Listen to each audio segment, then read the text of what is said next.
네, 수고하셨습니다. 용해인 의원 질의해 주십시오. 네, 기본소득당 용해인 의원입니다. 이상민 증인 질문하겠습니다. 12월 4일 새벽 1시에 서울 청사를 나섰고 3시에 대통령실에 도착했다라고 국회에 본인의 당일의 행적을 제출을 했습니다. 국회 계엄 해제 직후에 계엄이 지속되던 2시간 동안 어디 가서 뭐 하셨습니까? 증언하지 않겠습니다. 누구 만나셨습니까? 증언하지 않겠습니다. 박성재 법무부 장관도 새벽 3시에 대통령실에 들어왔고 그 이전 행적이 전혀 제출되지 않았거든요. 박성재 장관이랑 함께 있었습니까? 사무실에 있었습니다. 저는 본인은 사무실에 있었다. 그러면 2시 한 40분쯤 출발하셨다는 말씀이신가요? 그 정확한 시간은 모르겠습니다. 그 사실관계를 좀 제출을 해주세요. 아무리 휴대전화를 교체하고 비화폰을 쓰고 동선을 다 숨겨도 추가 수사하면 다 꼴이 밟힐 거고요. 오늘 이상민 전 장관이 증언을 하지 않기로 작정을 하고 나오셨나 본데 증인의 증언 거부의 사유를 좀 합리적으로 추론을 해보면 진실을 말하면 내란 주요 임무 종사자가 될 것 같고 거짓을 말하면 위증일 것 같아서 거부하는 거다라고 볼 수밖에 없습니다. 형소법 제148조가 유죄 판결을 받을 사실이 드러날 염려가 있는 증언을 거부할 수 있다라고 하고 있어요. 결국에는 오늘의 이 증언 거부 자체가 이상민 증인의 죄를 인정하는 것이고요. 이 죄를 감하는 유일한 방법은 국민들께 진심으로 사과하고 그날의 진실을 역사 앞에 그리고 국민들 앞에 소상하게 밝히는 것입니다. 오늘 이 자리에서 진술하지 않는 것은 역사에 끝까지 내란 속의 윤석열의 오른팔로 남겠다라는 선언을 하는 겁니다. 동의하십니까, 이상민 증인? 결코 동의할 수 없습니다. 피의자 윤석열이랑 어떤 사전 모의도 없었다고 주장하는 이상민 증인이 심지어는 계엄을 말리고 반대했다라고 주장을 하는 증인이 어떻게 이렇게까지 윤석열과 혼연일체가 되어서 움직였는지 저는 정말 좀 놀라운데요. 한번 살펴보겠습니다. 이상민 증인 12월 3일 23시 37분 소방청장에게 전화로 언론사 단전 단수 조치 지시한 바 있죠? 증언하지 않겠습니다.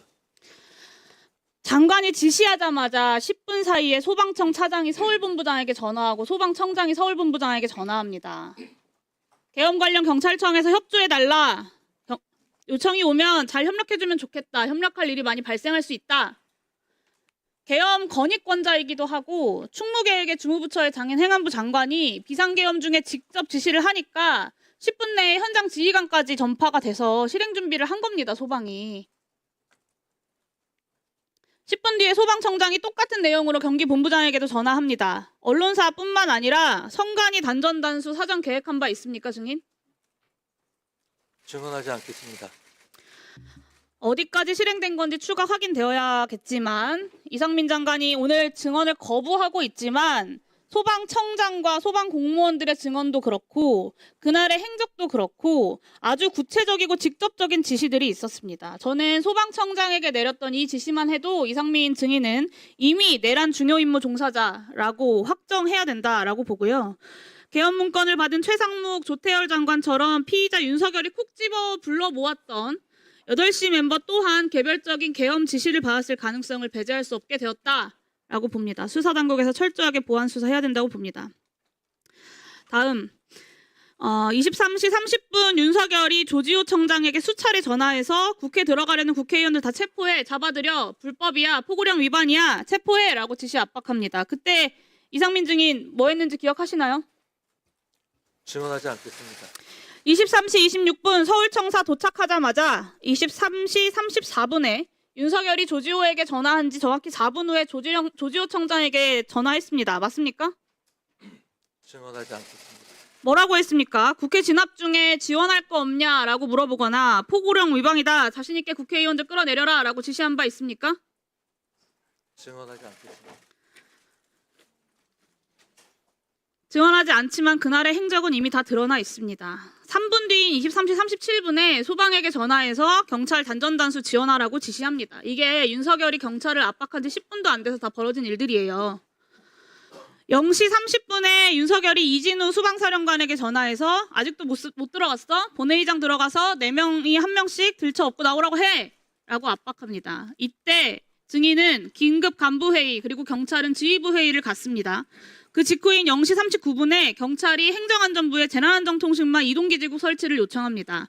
이 이동기지국이 출동한 곳이 딱 3곳이에요. 국회의사당, 그리고 국회의장 공간이 위치한 한남동 공관촌, 그리고 대통령실 인근입니다. 이 공간이 어떤 곳이냐면요. 계엄 당시에 수방사 군 병력이 배치됐던 곳과 정확히 일치합니다.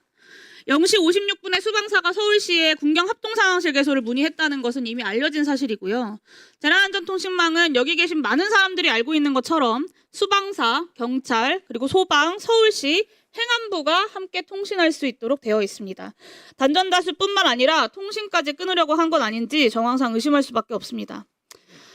다음입니다. 비상계엄 해제 의결 이후에도 장관은 경찰국장을 통해서 경찰 상황을 수시로 확인을 했어요. 이동기지국을 그대로 아침까지 배치를 했고 4일 아침 외출하고 국무위원 간담회하고 저녁에 안가에서 회동을 합니다. 계엄 수습책 논의에 앞장선 것으로 보여요. 그리고 그 다음날 국회에 출석해서 처음으로 고도의 통치 행위라는 변론 방향을 제시를 합니다.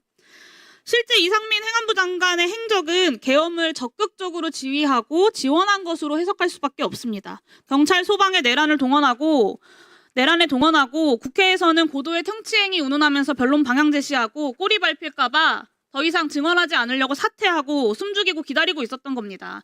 소방청장 때문에 꼬리 잡히지만 않았어도 거짓말 그 자리에 앉아서 뻔뻔하게 하고 계셨겠죠. 지금처럼 증언을 거부하지 않고. 그렇지 않습니까?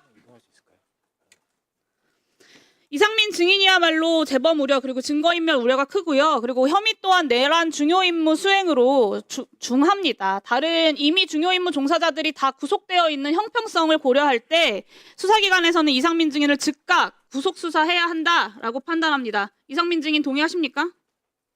증언하지 않겠습니다. 네, 오늘의 이상민 장관의 이 비겁한 역사 죄인의 모습을 국민들은 똑똑히 기억할 것입니다. 그리고 역사가 반드시 네, 이상민 장관님. 네. 이상민 장관 입장에서 역지사지로 이해하는 측면도 있습니다만은 누구나가 형사소출을 당하거나 또 유죄 판결이 사실이 드러날 경우에는 증언을 거부할 수도 있습니다.